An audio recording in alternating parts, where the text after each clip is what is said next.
जय श्री ओम नमः सिद्धेभ्य नमो अरिहंताणं नमो सिद्धाणं नमो आयर्याणं नमो वज्रायाणं नमो लोये सव्वसाहुणं मंगलं भगवान् वीरो मंगलं गौतमो गणी मंगलं कुन्दकुन्दार्यो जैनधर्मोऽस्तु मंगलं सर्वमङ्गलमाङ्गल्यं सर्वकल्याणकारकं प्रधानं सर्वधर्माणां जैनं जयतु शासनं जैनं जयतु शासनं जैनं जयतु शासनम।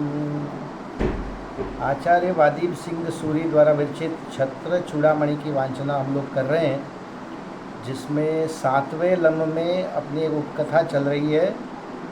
उसमें जीवनधर कुमार के सामने एक युवा स्त्री, एक्चुअल में वो विद्याधरी है, युवा स्त्री आती है और काम वासना से संयुक्त वो उनके पास आकर उनसे चर्चा करने की चेष्टा करती है, लेकिन जीवनधर कुमार जो है वो वहाँ से दूसरी जगह जाने का प्रयास कर रहे हैं। ये अपनी चर्चा पिछली चली थी, जिसमें अपने को ये 42 नंबर का श्लोक हमने पढ़ा है कि नहीं पढ़ा है? स्त्री पुरुष के सानिध्य का सामान्य स्वरूप, ये तो हमने पढ़ लिया कि पुरुष जो होता है वो मक्खन के समान है और स्त्रियां जो हैं वो अग्नि के समान है। सेठ सुदर्शन की भी चर्चा हुई थी। आज अपने को अगला श्लोक जो है 42 नंबर का, पेज नंबर 340 पर, उससे चर्चा को आगे बात बढ़ानी है। अपने श्लोक पढ़ते हैं। स्त्रियों के संसर्ग से दूर ही रहना, संलापवास हासादि तद्वर्ज्य पाप भीरुणा, बाल या वृद्ध या मात्रा दुहित्रा वा व्रतस्थया। अन्वयार्थ।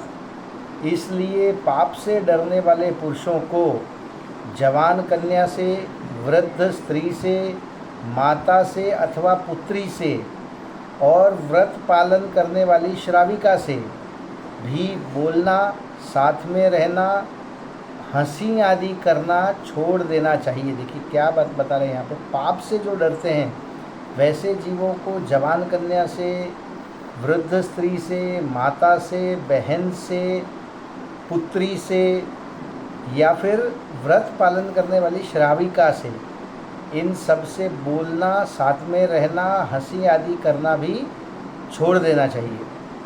सरलार्थ। पाप से भयभीत विवेकशील पुरुषों को बालिका, युवती, वृद्ध स्त्री ही नहीं, अपनी माता और पुत्री तथा व्रतधारिणी, ब्रह्मचारिणी, आरिका आदि से भी एकांत में निरर्थक वार्तालाप, हंसी मजाक आदि नहीं करना चाहिए।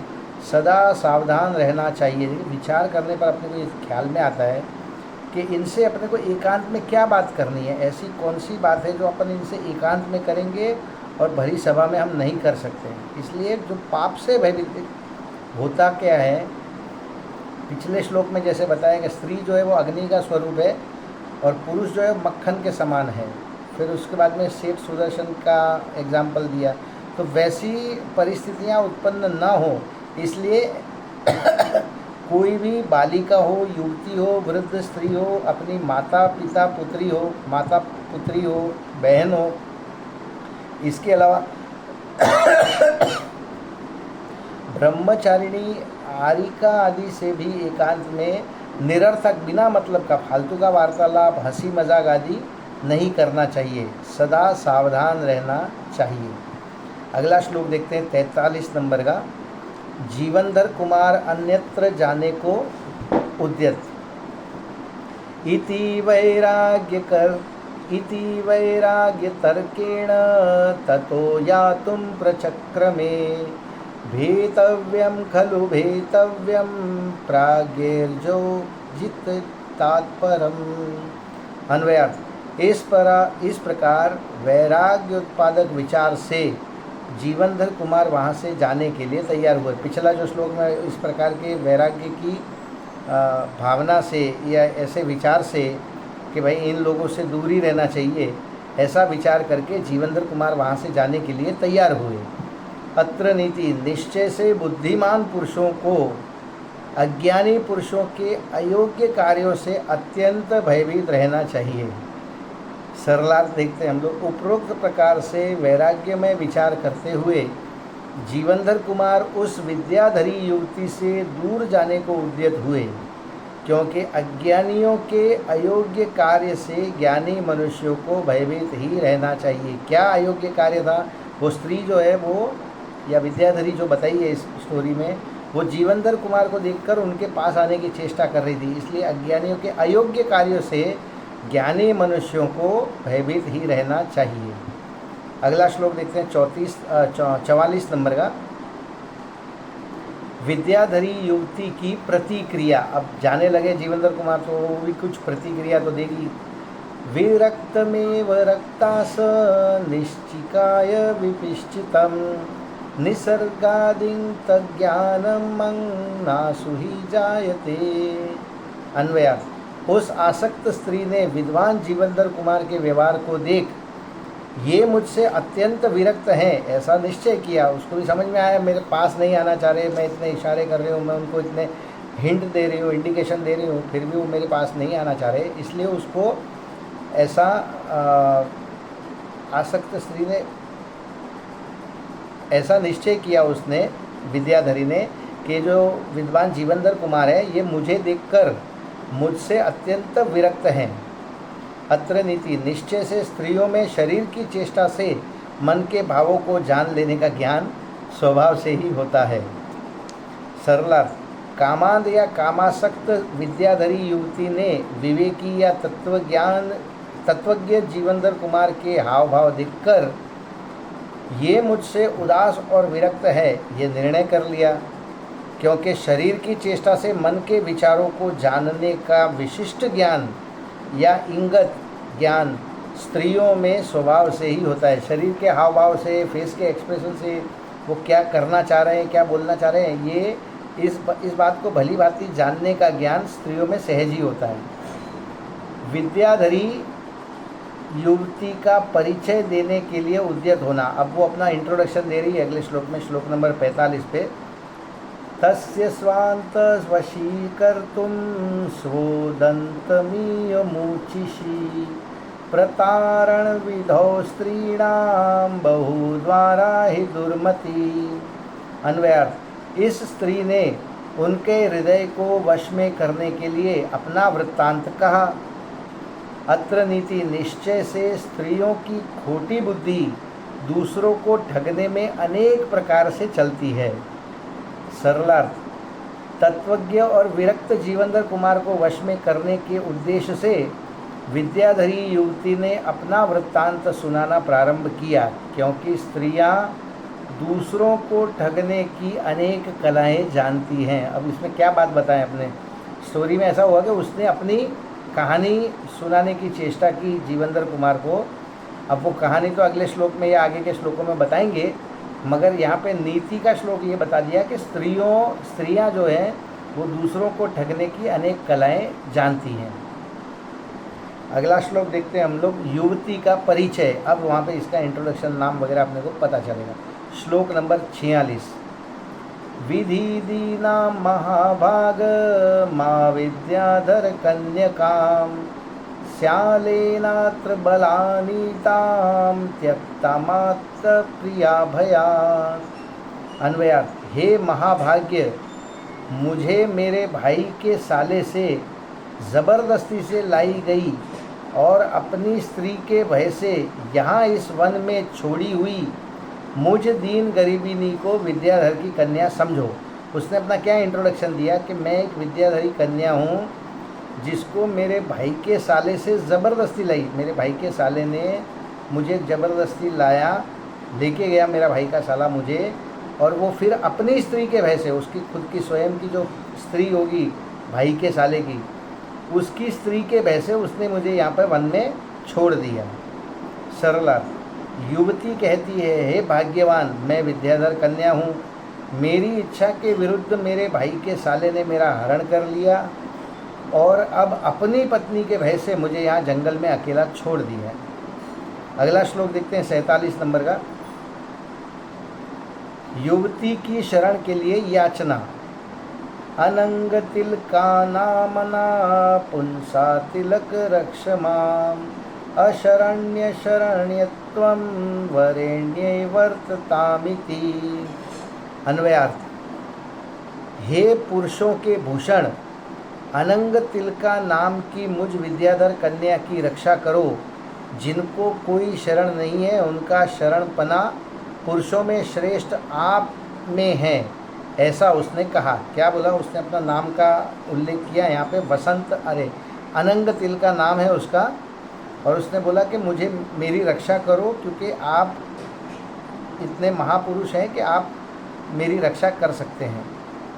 सरला, हे पुरुषोत्तम, मेरा नाम अनंग तिलका है, आप मेरी रक्षा करो, मुझे सहारा दो, क्योंकि शरणहीन लोगों को शरण या सहारा देने का विशिष्ट गुण महापुरुषों में होता है। आप तो महापुरुष है ही। उसने मक्खन लगाना चालू किया वहाँ पे जीवेंद्र कुमार को। यहाँ पे तस्वीर भी दी है जिसमें जीवेंद्र कुमार बैठे हैं और वो कन्या बात कर रही है या संबोधन कर रही है जीवेंद्र कुमार को। अगला श्लोक देखते हैं 48 नंबर का। एक पुरुष का आर्त स्वर। अब और एक नया कैरेक्टर इसमें आएगा। तावदार्त स्वर कोपी शुश्रुवे श्रुतशालिना क्व प्रयाता प्रिये प्राणा मम यान्तीति दुस्सह। अन्वयार्थ। इतने में ही शास्त्र में प्रवीण उन जीवेंद्र कुमार ने हे प्रिय कहाँ चली गई हो, मेरे प्राण निकले जाते हैं, इस प्रकार किसी पुरुष का दुस्सह या दुखद स्वर सुना। क्या हुआ? वहाँ पे जीवेंद्र कुमार और अनंग तिलका की चर्चा चली रही थी, वो अपना इंट्रोडक्शन दे रही थी। इतने में उनके कानों में, जीवेंद्र कुमार के कानों में किसी पुरुष की ध्वनि सुनाई दी जिसमें वो बोल रही कि हे प्यारी कहाँ चली गई हो, मेरे प्राण निकले जा रहे हैं। इस प्रकार जीवेंद्र कुमार ने किसी की आवाज़ सुनी। सरलार्थ। इतने में ही हे प्रिया तुम कहाँ हो, कहाँ चली गई हो, तुम्हारे वियोग में मेरे प्राण निकल रहे हैं। इस प्रकार असह्य एवं दयनीय आर्त स्वर दुखी मनुष्य का चित्कार विद्वान जीवेंद्र कुमार को सुनाई दिया।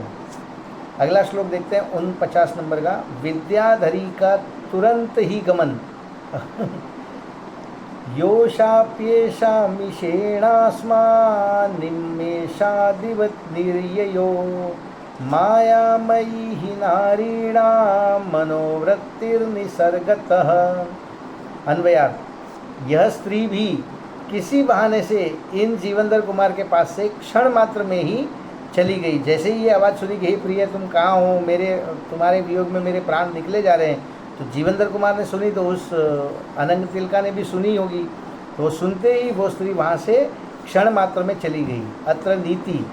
निश्चय से स्त्रियों की चित्त वृत्ति स्वभाव से ही छल कपट करने वाली होती है।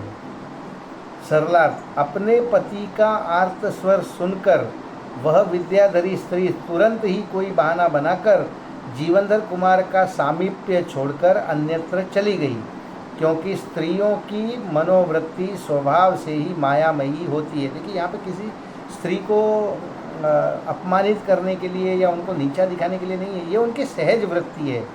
मायामयी, मायाचारी का बहुभाग स्त्रियों में पाया जाता है। और क्या हुआ स्टोरी में कि वो उसके पति की आवाज़ थी जो बोल रहा था कि हे प्रिय तुम कहाँ हो, मेरे प्राण निकले जा रहे हैं। वो अनंग तिलका के स्वामी की आवाज़ थी, उसके जिससे उसकी शादी हुई थी, उसके पति की आवाज़ थी। तो वो जैसे ही उसने सुना वो वहाँ से जीवेंद्र कुमार के पास से तुरंत वहाँ से भाग गई। अगला श्लोक देखते हैं 50 नंबर का। दुखी पुरुष का आगमन। अब ये गई और वो उसका पति वहाँ पर आया। आर्त स्वर कारोप्याः दैन्यमानस्य वीक्षणात् शोच्याः कंठ नरागंधा ये तु वाच्यान बिभ्यति। अन्वयार्थ। दुखित शब्द को करने वाले ने भी माननीय जीवेंद्र कुमार के देखने से दीनता पूर्वक कहा। अत्र नीति। जो पुरुष अपवाद से व निंदा से नहीं डरते हैं वे राग से अंधे पुरुष कैसे शोचनीय दशा को प्राप्त नहीं होते। अर्थात उनकी दशा अत्यंत शोचनीय होती है, दयनीय होती है। सरलार्थ, आर्त स्वर का उच्चारण करने वाला या दुखद चित्कार करने वाला अपरिचित व्यक्ति महापुरुष जीवेंद्र कुमार को देखकर दीनतापूर्वक कहने लगा, क्योंकि अपनी दीन अवस्था से संकोच नहीं करने वाले, शर्मिंदा नहीं होने वाले मनुष्यों की स्थिति अत्यंत शोचनीय होती है, अत्यंत बुरी होती है। आगंतुक का निवेदन, श्लोक नंबर 51। उदन्योपद्रुता मात्र मान्य भर्या पतिव्रता पानीयार्थमवस्थाप्य नाद्रक्षम प्रतीक्षतागत।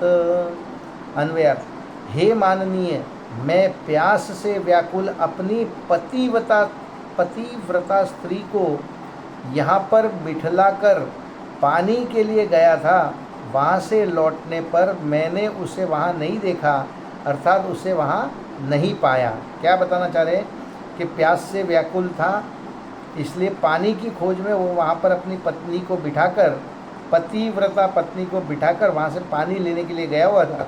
जब लौट कर आया तो उसको वहाँ पर उसकी पत्नी को नहीं देखा।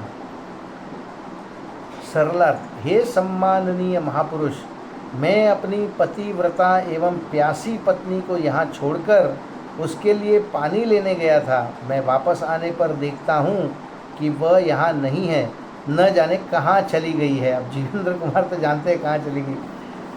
श्लोक नंबर 52। आगंतुक का पुनः निवेदन। विद्याप्य विद्यमानैव मम विद्याधरोचिता मत्र्यो मत्तं भावनत्र कर्तव्यम कथयेदिति। अन्वयार्थ, हे मनुष्यों में श्रेष्ठ, मेरी विद्याधरों के योग्य विद्या भी अविद्यमान के सदृश हो गई है, अर्थात स्त्री के वियोग से मैं अपनी सब विद्याएं भूल गया हूँ।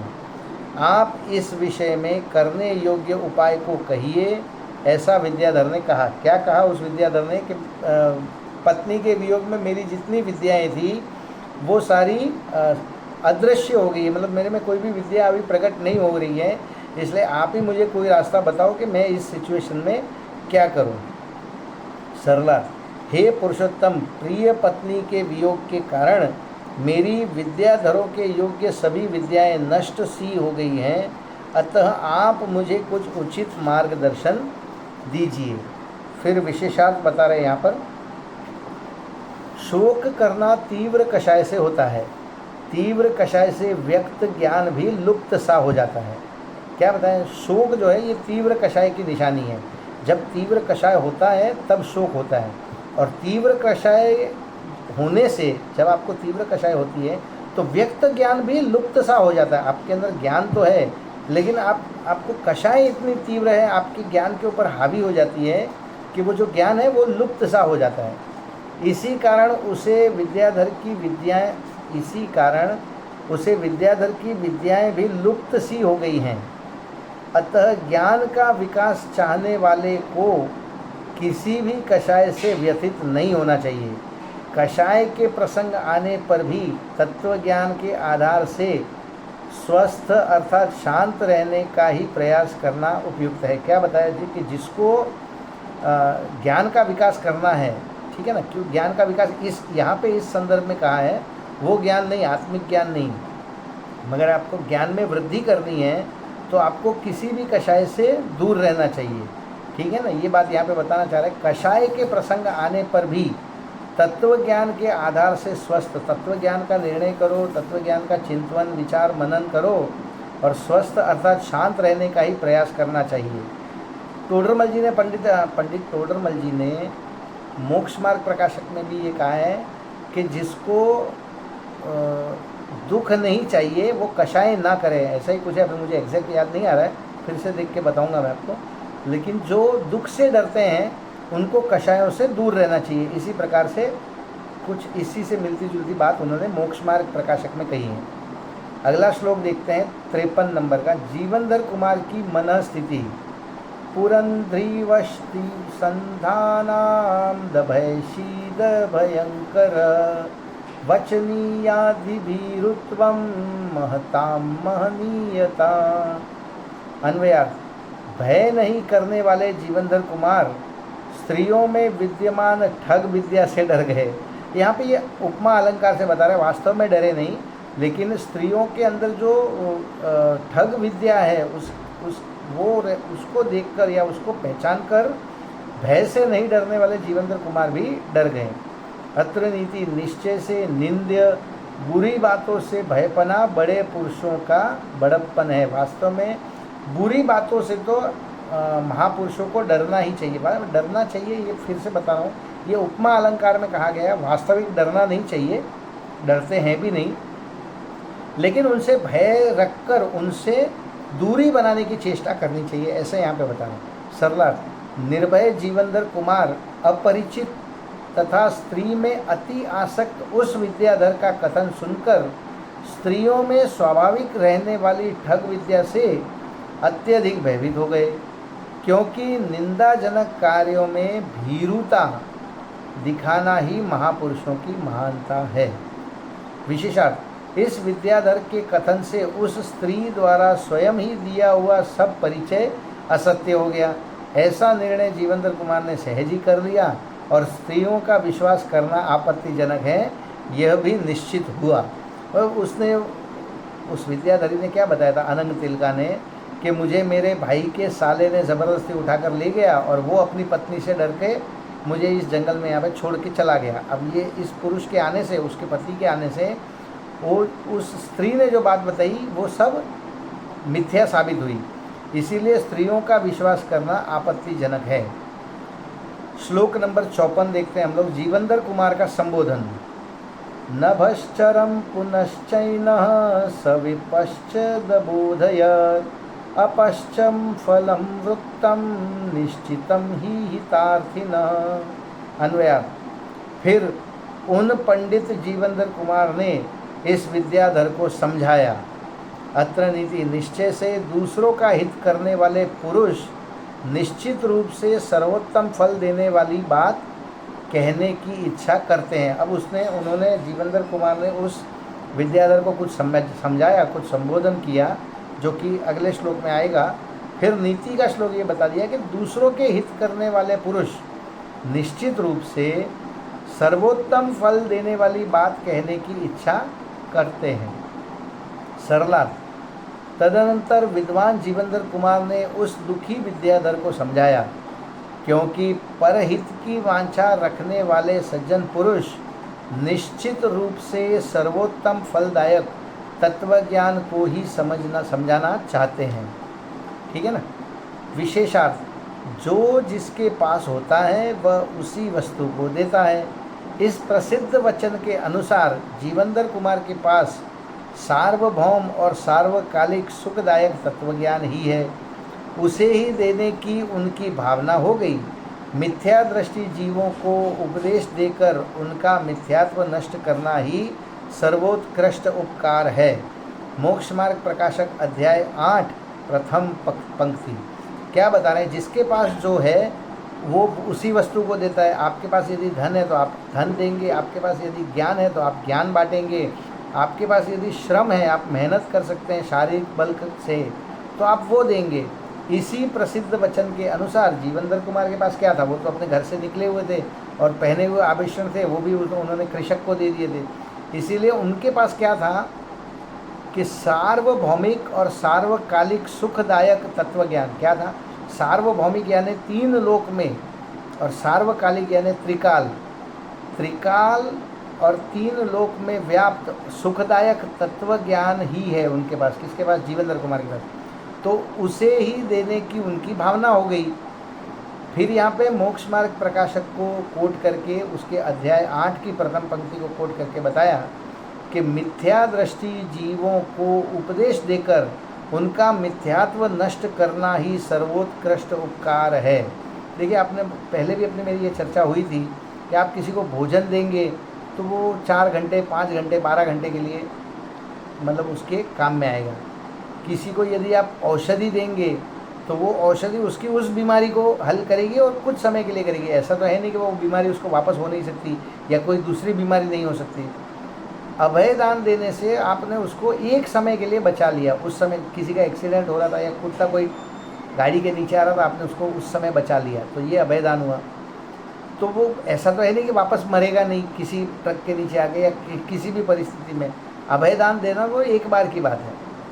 मगर ज्ञान दान जो है वो भी कैसा ज्ञान दान कि जिसका ऐसा ज्ञान जिससे मिथ्या दृष्टि का मिथ्यात्व नष्ट हो, वही सर्वोत्कृष्ट दान है। और यहाँ पर बताया गया कि वही सर्वोत्कृष्ट उपकार है।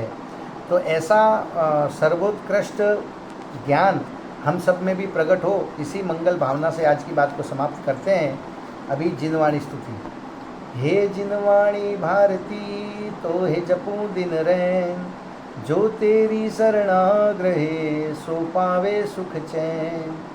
जावाणी के ज्ञान ते सूझे लोकालोक, सो वाणी मस्तक नमो सदा देत हूँ ढोक, सदा देत हूँ ढोक। बोलिए जिनवाणी मात की जय हो।